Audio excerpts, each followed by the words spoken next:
As usual, I have a brief opening statement. It will take about 5 to 7 minutes to read it.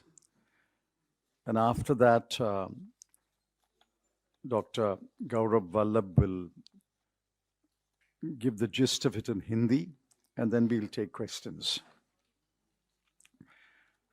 The budget for 2023-24 and the budget speech of the Honorable Finance Minister show how far this government is removed from the people and their concerns about life, livelihood, and the growing inequality between the rich and the poor. Let me begin by pointing out with regret that the FM has not mentioned the words unemployment, poverty, inequality, or equity anywhere in her speech. Mercifully, she has mentioned the word poor twice in her speech. I'm sure the people of India will take note of who are in the concerns of the government and who are not. Let me turn to the numbers. Last year, the government estimated the GDP for 2021-22 at rupees 232,14,703 crore, and assuming a nominal growth rate of 11.1%, projected the GDP for 22-23 at rupees 258 lakh crore. The GDP for 21-22 has since been revised upward to rupees 236 lakh 64,637 crore. In today's budget papers, the GDP for 22-23 has been estimated at rupees 273 7 lakhs 751 crore, which yields a growth rate of 15.4%, much above the earlier estimate. Given these impressive numbers, real GDP ought to have grown in double digits. Yet the FM and the Economic Survey put the GDP growth at only 7% this year. Will the government explain? The claim of real GDP growth is on the face of lower capital expenditure. Please see the following numbers.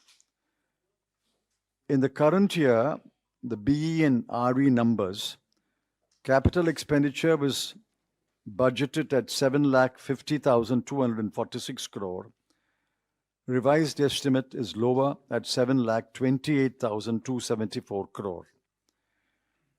Grants for creation of capital assets was estimated at 3,17,643 crore. Revised is 3,25,588 crore.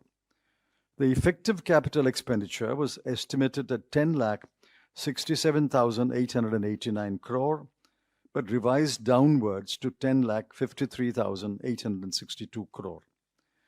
Please note that both capital expenditure of the central government and the effective capital expenditure are lower than the budget estimates. So what drove growth in 22-23? We know that private investment is down, exports are down, and private consumption is stagnant. So how does the government explain the 7% growth in the current year? Besides, in 22-23, the growth rates in Q1 and Q2 have been estimated at 13.5% and 6.3% respectively. So we already have 9.9% growth in the first half of the year. If the whole year will only yield 7%, does that mean that Q3 and Q4 will record growth rates of only 4 to 4.5%? For the whole year, therefore, quarterly GDP growth rate is sliding, 13.5, down to 6.3, down to 4.2, and then eventually down to 4.0. There are other numbers which are disconcerting. The lesson to be drawn is that the government is not spending what was promised on key schemes. Now, I've given the numbers in the BE and the RE. Just look at the numbers. Agriculture and allied activities, 83,521 crore, down to 76,279 crore. PM Kisan, 68,000 crore to 60,000 crore. Education, 104,278 crore to 99,881 crore. Health, 86,606 crore to 76,351 crore. Social welfare, 51,780 crore to 46,502 crore. Urban development, 76,549 crore to 74,546 crore. This is shocking. Umbrella scheme for development of scheduled caste, 8,710 crore to 7,722 crore. Scheduled tribes, 4,111 crore to 3,874 crore. Minorities, 1,810 crore to only 530 crore. And other vulnerable groups, 1,931 crore to 1,921 crore. Now look at transfer to state. What was promised was 3,34,339 crore. But what will be transferred is only 2,70,936 crore.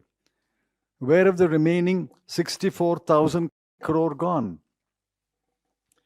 No taxes have been reduced, except for the small number who have opted for the new tax regime. No indirect taxes have been reduced. There is no cut in the cruel and irrational GST rates. There is no reduction in the prices of petrol, diesel, cement, fertilizers, etc. There is no cut in the numerous surcharges and cesses which are anyway not shared with the state governments. Who has benefited by this budget?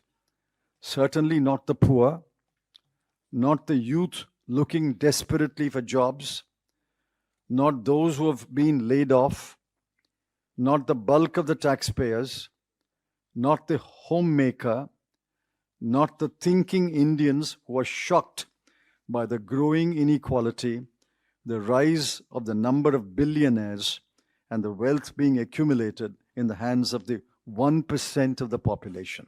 And certainly not you. You have not benefited by this budget.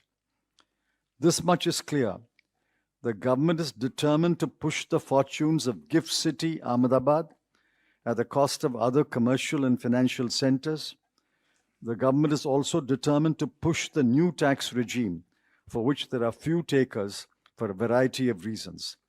Besides, making the new tax regime the default option is grossly unfair and will rob the ordinary taxpayer of the meager social security that he may get under the old tax regime. The Economic Survey listed all the headwinds that the world and India will face, but did not offer any solutions to face these headwinds. The budget speech did not even acknowledge the headwinds. The government is living in its own imaginary world. 3 stark facts are acknowledged the world over.